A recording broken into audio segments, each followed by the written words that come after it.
kanya-kanyang pinagdaanan, may kanya-kanyang ups and downs. Every story was colorful in its own way. Makikita mo rin sa kanila, yung supportahan nila sa isa't isa, nandun. Yung as a team sila, nung iisa tayo. Paulit-ulit nating sinasabi na ginagawa natin to para sa pera. Dahil pera magdadala ng pagkain sa pamilya natin. Nagtatrabaho lang din tayo. Pero ang tingin pa rin nila sa atin, immoral. Japayuki. Pokpok. Mga puta lang tayo para sa pera! At least I'm the best puta in town! Ano? Laban? What's the name of my character? I'm playing Saki. Medyo mahaba-haba yung real name niya, pero let's just call her Saki. Sabay-sabay silang dumating sa Nagoya para magtrabaho doon. So yun, so matagal-tagal na silang doon nakabase. Si Saki she is always taking care of other people. Lagi niya inuuna yung iba, but at the same time, para naman yung self niya. So marami rin siyang mga baggages na tinatago, and bukod sa baggages, may mga sikreto din siyang tinatago about herself and her. Yun yung siguro journey na mapapanood natin about her. Kasi habang tumatakbo yung movie, nakikilala rin niya lalo yung sarili niya. Ako naman si Vicky. Si Vicky yung parang mama, si Vicky yung parang ate nung grupo. Si Vicky ay isang nanay na kinailangang iwan ng kanyang anak sa Pilipinas para makipagsapalagan sa Japan. Kasi ang gusto niya is mabigyan ng magandang buhay yung family niya. Single mother siya. I think if there's a word to describe Vicky, it would be selfless. Kasi parang when she went to Japan, siya lang together with her friends. Tapos iniwan niya yung anak niya, yung nanay niya sa Pilipinas. So yun, yung the lungkot, the kaba, yung lahat ng kailangan niya i-endure para mabigyan ng magandang buhay yung mga mahal niya sa buhay. Playing the role of Paris naman. Ako dito si Paris na kung sa umpisa, parang makikita lang na she's very fun lang, bubbly, alam mo yung happy-go-lucky. Parang mahilig rin siya sa mga material things na niya sa lahat ng nararamdaman niya. Na hindi natin alam, meron pala siyang ibang pinagdaraanan na sinasarili lang niya. And sometimes, she finds comfort sa buhay ng ibang tao. Alam mo yun, naghahanap ka ng saya sa ibang tao, akala mo, sa kanila mo talaga makukuha. Pero, malalaman mo sa sarili mo na, sa sarili pala dapat nagsisimula yun. So, si Paris, kakapitan niya ng mga taong, ayun nga, naghahanap ng home sa ibang tao. Yung mga maraming makakarelate sa ganun ni Paris.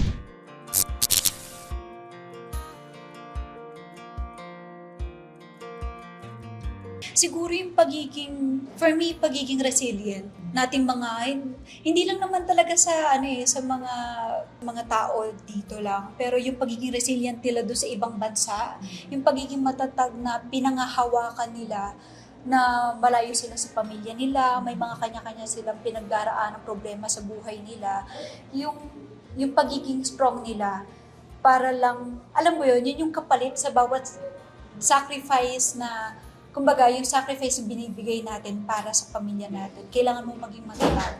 Yung realidad ng mga babae na nagtatrabaho sa Japan, siguro kung titignan natin to sa mas malawak na lente, it would really speak of yung economic situation, yung economic need, nandyan yung global demand, plus yung personal sacrifice. Kasi I think itong mga three factors na to, they're coming into play I mean, lahat to mga rason, mga factors kung bakit umaalis sila ng Pilipinas para makipagsapalaran sa ibang bansa. Kung titignan ko to sa role ni Vicky, hindi madali because ang kapalit nito is yung milestones ng anak mo na ilang taon kang hindi uuwi, maraming mga lumalagpas o lumilipas na hindi mo nakakasama yung anak mo na dapat sana nandun ka. But then I believe if she had it any other way, hindi naman aalis Kung may better opportunity, sana siya dito. Pero naniniwala ako kasi wala. Kaya kailangan niyang umalis. De una kasi, yun din sana yung answer ko kanina regarding kasi lahat ng characters namin, na-meet namin sila sa Nagoya. Yes. Stories of real people. Yes, so lahat kami, meron kaming inassign doon na story sa mga nakilala namin doon. Tapos, isa na yon sa preparation at mas napadali kasi na-meet namin sila mismo eh. Alam namin na ito yung kwento niya. Sa akin to lalabas or ako ang magiging boses nito. Yung kwento niya. Bukod doon, nag-immersion din kami our first few days in Japan. Di kami nag-shoot. Na-experience lang namin kung paano yung life nila, routine nila, anong ginagawa nila on a daily basis, paano sila naghahanda para sa trabaho, ano yung mga ginagawa nila before that, after that, paano sila nagde-debrief or paano sila nagchichika after, yung mga ganun. So, isa pa yun sa naging preparation. Bukod sa, nag-training din kami ng Nihongo. Yes. Yes. Pero, kahit nag-training kami dito ng Nihongo, nagpapanik din ako eh. So, meron akong sarili kong training. May app ako na parang game na doon din ako nagtitrain bukod doon sa classes namin. And nakatulong din siya kasi doon pala sa classes namin medyo formal yung way of Nihongo. Medyo pang speech daw or pang event, ganyan. So it really helped na I had other options. And also, pati yung mga nakausap din namin doon, sila na mismo yung tinatanungan ko, paano nyo ba ito sinasabi ng more casual way or more local way, ganyan. 1 month kaming nasa Nagoya for the shoot. Na-enjoy ko kasi siya eh. So, bukod dun sa classes namin, talagang tinutuloy-tuloy ko pa rin. May streak pa rin ako. Oo! Ano yung water? Yung umpisa, yung sabi ko, uhon ako, tapos kailangan ko ng water. Tapos sinabi mo, Mizu. Yeah, Mizu kudasai. Meru onegaishimasu. Na-pressure lang ba? Para sa akin kasi isa yun sa pinaka-kinabahan ako na eksena na hindi ko ina-expect na. Kasi normally, kinakabahan talaga ako every time nasasampa ako ng set. Parang laging first time. Pero hindi ko naintindihan yung naramdaman ko nung kailangan na naming i-shoot yung opening sequence na yan. Grabe talaga yung naririnig ko talaga yung kabog ng dibdib ko. Yes. Yung sobrang kabadong-kabado ko. Parang sabi ko, sa lahat dun pa sa eksena na sasayaw, para siguro dahil hindi mo siya laging ginagawa and I felt na para akong isdang tinanggal sa tubig, yung ibang-ibang environment siya. So, yun. And then, nakatulong naman kasi yung preparation na ibinigay sa amin ni Miss Joy Cancio na siya mismo yung nag-choreograph sa amin, nagturo sa amin ng mga dance steps. So, yun, nakatulong naman talaga siya. Ako siguro yung pagiging malakas lang talaga yung loob. Siguro yung empathy na minsan may mga tao tayong ang bilis nating husgahan yung isang tao na not knowing them talaga. Na alam mo yun, yung pag nakita mo sila, yung bilis nating pagchismisan, pag-usapan. Pero hindi natin alam kung ano yung mga pinagdaraanan nila. May mga kanya-kanyang battle sa buhay yung mga taong yun. Tayo, bawat isa sa atin, siguro yung empathy lang talaga. Hindi, tsaka dahil din sa movie na to, nagsama-sama kami. So, At si Loisa. Si Loisa, yes. We miss you, Loisa. So, nabuo rin yung sarili naming sisterhood, bonding. Ang tagal din naming nasa Nagoya, tagal din namin magkakasama. Nung pinapanood ko nga yung trailer, kasi syempre yun pala na-watch natin. Pero, kahit doon niya ako, kasi na-miss ko kayo, yung pala si Punks talaga ako.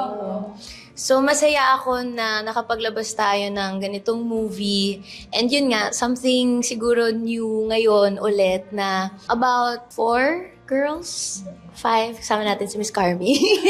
Ang mama ng lahat ng Ang mama, oo. Pero yun, na about sisterhood naman and about paano yung bonding ng, yes. Siguro yung sorry po. This is a sisterhood. Nagulat ka. Matik. Siguro yung yung suporta lang sa bawat isa. Kasi ako siguro i-relate ko yung sarili ko dun sa bago ako sa grupo nila.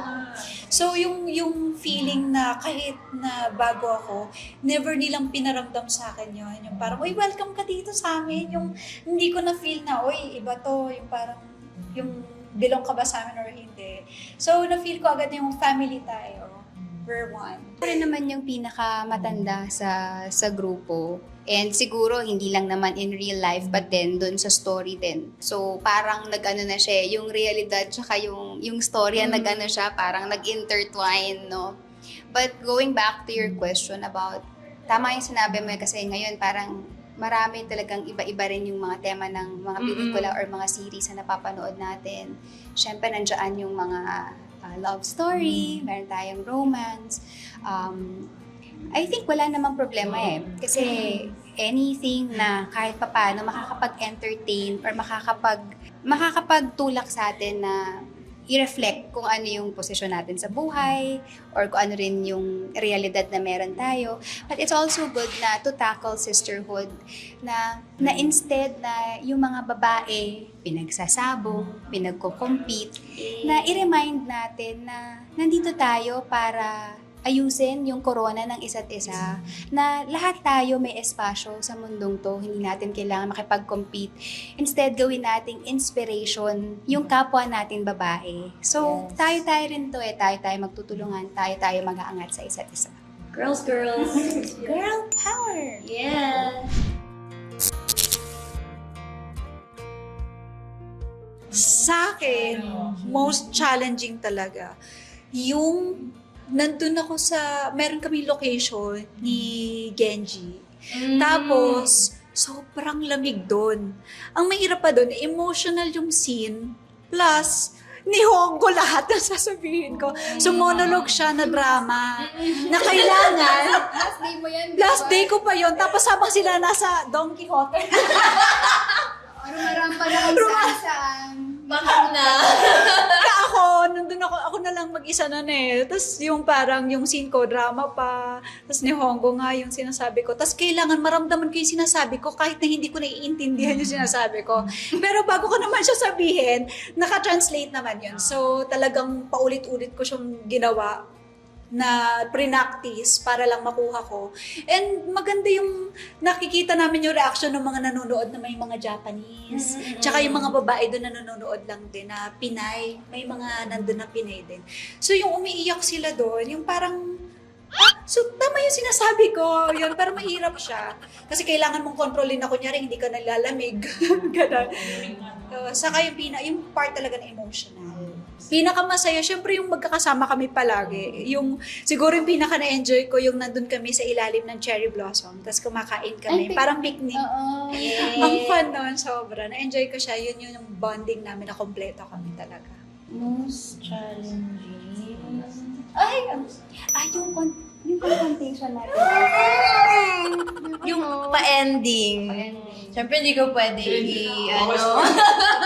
Oo. Pero ang ganda nun at ang sarap ilabas nung emotions. Yun na lang. Para hindi masyadong spoiler. Kasi ilang days na kami nagsushoot. And then yung particular scene na yun, it was shot siguro parang 2 days or maybe 3 days before na mag-wrap yung buong shoot. So, can you just imagine yung bigat na rin ng nabitbit ng lahat ng tao. Tapos, highly parang emotional yung scene. Tapos yung matatakot ka rin na hindi tayo pwede magkamali dito kasi isang shot to. Yes.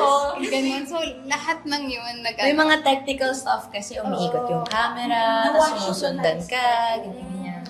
So parang, okay, your lines, your emotions, and then, yun nga tama, the technical stuff, na parang kailangan iintayin mo na dumating sa'yo. Kasi kung hindi, you cannot be too early or too late naman. Kailangan sakto. So, yun. Pero super satisfying after. You know what? Kung merong, sa dami kasi nung tao na nakasalamuhan namin dun, sa mga babae na nakasama namin sa Omise, if there's okay, ang sasabihin ko lang is, kung meron akong na-observe na isang tema sa lahat ng storya ng buhay nila is, lahat sila may kailangang isakripisyo.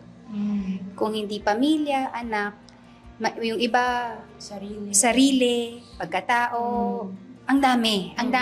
And yung mga stories na yun, we hold them close to our hearts. And yung importante, it's more of like, yung confidence na binigay nila sa amin sa mga stories nila, it's safe with us. Yes. Kumbaga, yung mga narinig namin talagang walang judgment. Kumbaga, every story was treated with respect. Yeah. Tsaka walang mas. Parang lahat sila pantay-pantay na may kanya-kanyang pinagdaanan, may kanya-kanyang ups and downs, and yun nga, sacrifices.